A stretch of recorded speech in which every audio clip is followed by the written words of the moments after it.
আসসালামু আলাইকুম ওয়া রাহমাতুল্লাহি ওয়া বারাকাতুহু। আউযু বিল্লাহি মিনাশ শাইতানির রাজীম। বিসমিল্লাহির রহমানির রহিম। আয-যানিয়াতু ওয়াজ-যানি ফাজলিদু কুল্লা ওয়াহিদিম মিনহুমা মিয়াতা জালদা। সাদাকাল্লাহুল আযীম।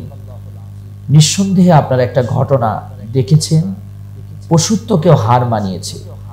বাংলাদেশের মাগুরা জেলায় চতুর্থ শ্রেণীর একজন ছাত্রী তার বোনের বাড়িতে বেড়াইতে যায়। তার বোনের শ্বশুর তাকে ধরে অমানবিকভাবে সারা রাত ধরে ধর্ষণ করে ঘরের ভিতর রক্তাক্ত অবস্থায় তাকে উদ্ধার করা হয়। সেখান থেকে হাসপাতালে প্রেরণ করা হয়। সেখান থেকে অবস্থার আশঙ্কাজনক হলে তাকে ঢাকা মেডিকেলে আইসিইউতে রাখা হয়। এটি দেখার পর আমি আমার চোখের পানি ধরে রাখতে পারি নাই। মানুষ এত নিষ্ঠুর হয়, এত নিষ্ঠুর হলে, এত নিচে নামলে, এত পশুত্ব কাজ করলে একদম ছোট্ট শিশু মেয়েকে তার খায়েশ মেটানোর জন্য ধর্ষণ করে।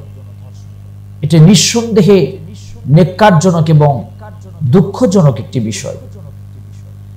আইয়ামে জাহিলিয়াতের সময় এরকম অবস্থান ছিল, কিন্তু আজ আমাদের বাংলাদেশে আইয়ামে জাহিলিয়াতকে ছেড়ে যাচ্ছে একটা কারণে, সেটি হচ্ছে আজকে সঠিক বিচার না থাকার কারণে। যে মেয়েকে ধর্ষণ করা হয়েছে, ছোট্ট মেয়ে, তার পরিবার আজকে দুর্বিষহ জীবন যাপন করছে। এরকম একটি ঘটনা বাংলাদেশে এখন পর্যন্ত ডাইরেক্ট অ্যাকশনে যাওয়া হয় না। পুলিশ তাকে গ্রেপ্তার করেছে। এরকম কত মানুষকে গ্রেপ্তার করেছে। বাংলাদেশের পত্রিকাতে দেখা গিয়েছে যে একটা ছোট্ট বাচ্চাকে পর্যন্ত ব্লেড দিয়ে তার যৌনাঙ্গ কেটে তাকে ধর্ষণ করা হয়েছে। কোথায়? তার তো বিচার হয়নি। অসংখ্য মানুষকে এরকম ধর্ষণ করা হয়, অসংখ্য মানুষকে ধর্ষণ করে তাদের ইজ্জত নষ্ট করে সমাজে তাদের বেঁচে থাকার অধিকারকে নষ্ট করা হয়, কিন্তু কোনো বিচার হয় না।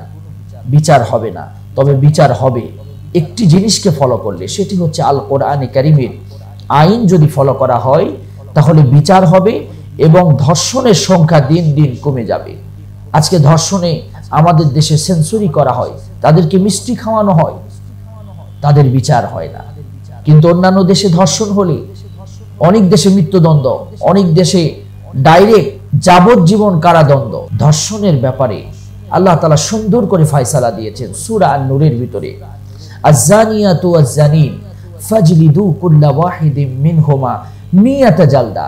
আল্লাহ তাআলা বলেছে, কোন জিনাকারিনী নারী এবং পুরুষ যদি জিনা করে তাদেরকে 100টি বেতের আঘাত করতে হবে।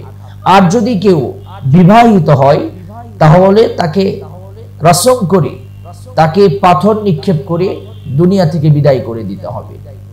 এই বিধান যদি আজকে কায়েম হতো, প্রকাশ্য দিবালোকে যদি বাইতুল মুকাররমে এই বিচার যদি করা হতো, একজন ধর্ষকের বিচার যদি কোরআনের আইন দিয়ে করা হতো, তাহলে সব ধর্ষকেরা ঠান্ডা হয়ে যেত এবং তারা মনে করত যে ইসলামের আইন আসার কারণে তাদের এই বিচার কায়েম হবে, এই ভয়ে তারা ধর্ষণ করত না।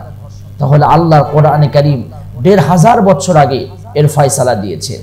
তাহলে আমরা যদি আজকে আমাদের সমাজে এই ধূলিধরা অন্ধকার, এই পাপাচ্ছন্ন সমাজকে যদি সুন্দর করতে চাই, আজকে যদি একজন নারীর অধিকার যদি আমরা প্রতিষ্ঠিত করতে চাই, একজন নারীর যদি সম্ভ্রম এবং সুন্দর তার ইজ্জতের হেফাজত করতে চাই, আল্লাহর কোরআনের আইন ছাড়া অন্য কোনো আইনে এরকম আমাদের বিচার করে সম্ভব নয়। দিন দিন আমাদের ধর্ষণ বাড়তেই থাকবে, দিন দিন অবিচার অনাচার বাড়তেই থাকবে। তাহলে আমাদের প্রথম কথা হবে আল্লাহর জমিনে আল্লাহর দ্বীন কায়েম করতে হবে। কোরআনের প্রত্যেকটি আইন সংবিধান হিসাবে আমাদেরকে বাস্তবায়ন করার জন্য চেষ্টা করতে হবে। আমরা এই নেক্কারজনক বিষয়ের আমরা দাবি করছি, অচিরেই তাদেরকে দৃষ্টান্তমূলক শাস্তি দিয়ে এই বাংলাদেশে যারা অধিকার নষ্ট হয়েছে তারা যেন হাসি মুখে চলাফেরা করতে পারে, আর যারা অধিকার নষ্ট করেছে তাদের যেন দৃষ্টান্তমূলক শাস্তি হয়, এই বিষয়টি আমরা দাবি করছি।